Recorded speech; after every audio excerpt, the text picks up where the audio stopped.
hello guys! What's up? It's me again, Alicia nyo, at nagbabalik ulit para sa ating panibagong video.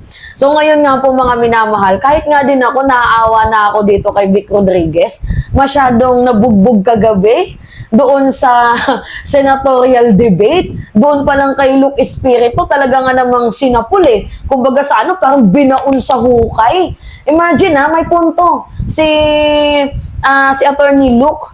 Kasi imagine nyo nung ikaw ay pro-Marcos, pinangangalandakan mo na si Bongbong Marcos ay hindi addict. Ikaw pa ngayon nagpaskil ng di ba? Yung drug test result niya. Hindi addict ang presidente. Tapos nung naging pro-Duterte ka na, kailangan magpa-hair follicle test. Alam nyo, tama din yung naging tanong ano ba yung plataforma mo? Hair follicle test? So paano mapapaunlad ng taong bayan yung hair follicle test na yan? So, dapat magbigay ka ng specific platform mo. Now, mga minamahal, ito yung pag-uusapan natin. Sabi ni Vic Rodriguez, yan o.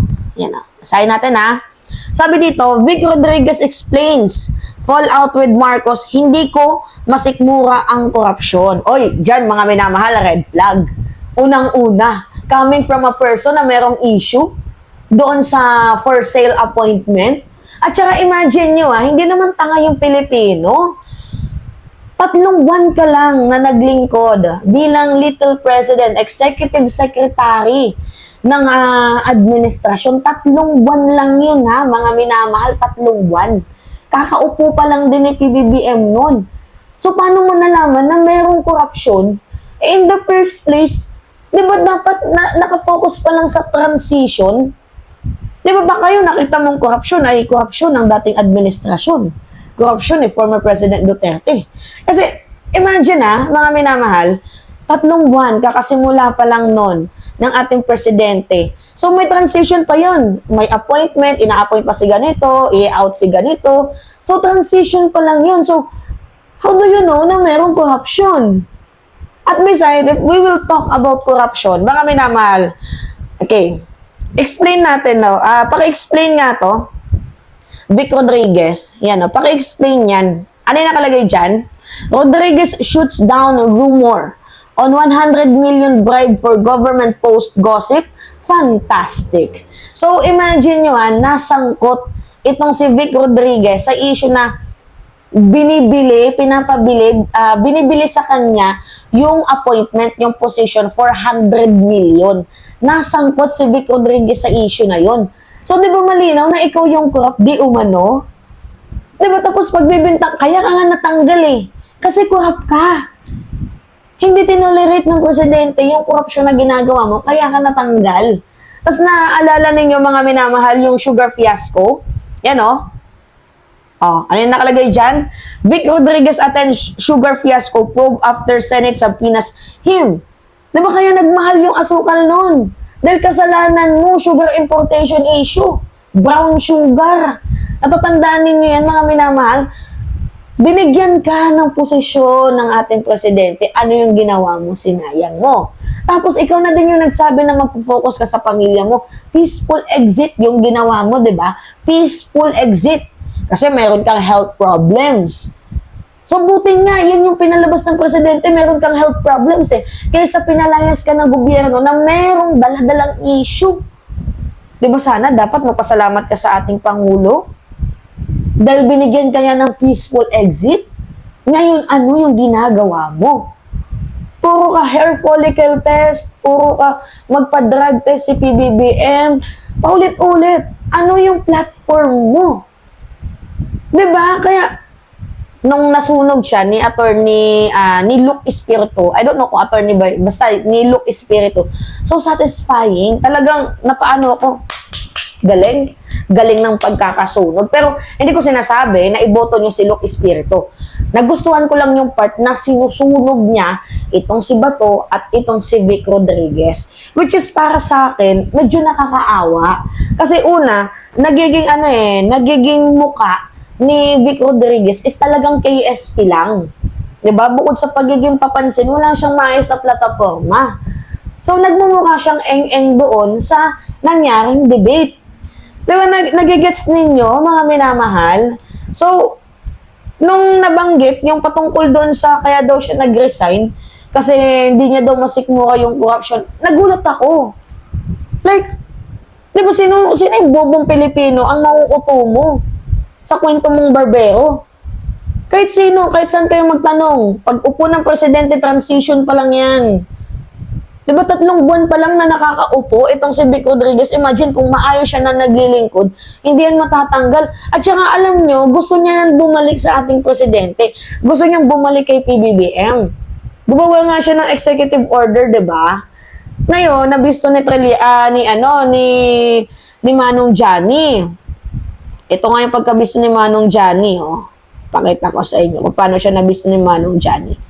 Yan, sa kanyang order. Basahin natin ha. Did it really smell something fishy in Rodriguez draft order? Merong draft order itong si Rodriguez, special order na supposedly na for granting additional authority to the Presidential Chief of Staff. Vic Rodriguez, tapos siya din mismo yung may pumirma. So parang, overlapping yung mangyayari. Executive Secretary si Bersamin, tapos ikaw, Chief, di ba, Little President. So, overlapping yung work na mangyayari.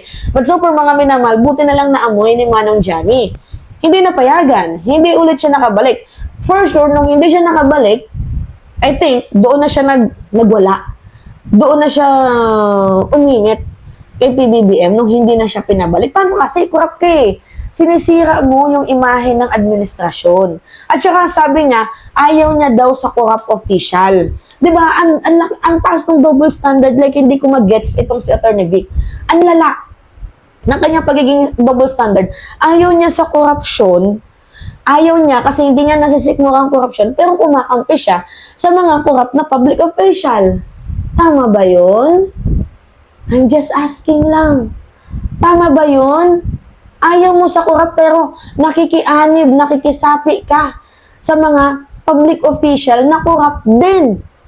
Katulad ni Vice President Sara Duterte na nasasangkot sa confidential funds issue. 125 million and yung 612 million Confi and Intelligence funds. Ayaw mo sa corrupt pero nandyan ka sa side ng mga corrupt public official. Ano yun? Huwag mo kaming niloloko, Atty. Vic. Hindi kami pinanganak kahapon. Diba? Nagmukha ka lang eng-eng, nakakaawa, pero wala eh. Yan yung yan yung trip niya sa buhay. Diba? Nakakaawa man, pero wala. Kung yan yung gusto niya, lagi siyang napapahiya, lagi siyang sinusunog. Kasi negative or positive is still publicity. So, need niya ding mag-ingay kahit papaano para yung pangalan niya natatandaan. So, sa pamamagitan ng ingay, kaya nga siya nag-file, diba? Sa Supreme Court ng kaso laban dito sa ating Presidente Kuno, yung about sa BICAM issue na yan, which is supposedly, mga minamahal, walang kinalaban dyan yung Presidente, the lower house yung may kasalanan yan, hindi naman ang ating Pangulo. At saka iba yung iba yung draft, mga minamahal, sa final, sa finale. Kaya tingnan nyo dun sa DBM, walang blanco doon. Talagang ini-insist lang nila, pinapalaki lang nila yung issue para nang sa gayon, mailipat sa administrasyon yung issue na mayroong corruption na ginagawa ang presidente. Nagigets ninyo, mga minamahal? So ngayon, ano yung papaniwalaan namin sa'yo, Vic? Paano ka naman papaniwalaan na in the first place, ikaw mismo sa sarili mo, wala ka ng credibility? Puro ka na lang kuda. Yung ginagawa niya, mga minamahal, ano na lang yan pautot niya na lang yan. Pa-chancing na niya na lang yan para umingay yung kanyang pangalan. Diba? Nagigets ninyo?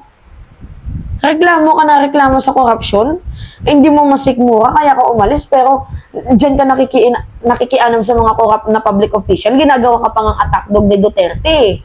Hindi ka ba naawa sa sarili mo? Ginagawa kang attack dog ni Digong, tapos ikaw go lang ng go. So, hindi ka para sa bayan pag ganyan ginagawa mo, Atty. Vic. Diba? Kung tatakbo ka bilang public servant, dapat maging maka-Pilipino ka. Paglingkuran mo kami. Hindi yung paglilingkuran mo yung isang tao na, kumampi sa'yo or nakatulong sa'yo. Kasi hindi pagiging public servant yun, pagiging pagbabayad ng utang na loob yung tawag dun. Nakakaloka. Ako dito kay Vic Rodriguez. Kakupalan. Sabi niya dito, basahin natin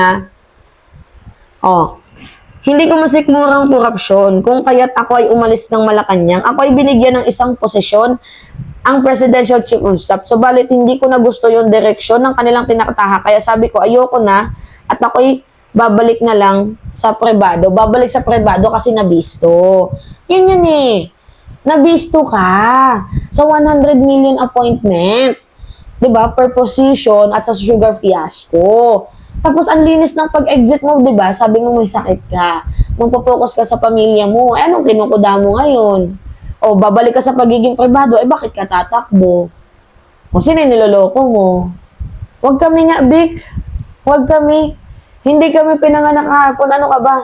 Uy, gising. Hindi pinanganak ang Pilipino na parang pinanganak lang kahapon. Ang dami matatalino ngayon. 'Di ba? Kaya sinasabi ko sa iyo, Vic, think before you click or think before you speak. Para nang hindi ka na kukuha na ng butas ng Pilipino. Diba? Alright, mga minamahal, anyway, yun po, it's me again. So, pengi lang po ako, uulitin ko, nakikiusap ako, na i-click nyo yung subscribe, click nyo yung like, yan, may like yan dyan. Tapos, comment kayo. Oo. Mahalaga yung komento ninyo dahil binabasa ko yan. After nyo mag-comment, i-hit po ninyo yung notification bell. Bakit kailangan i-hit yung notification bell? Para nanonotify kayo kapag meron tayong video na paparating at mga live.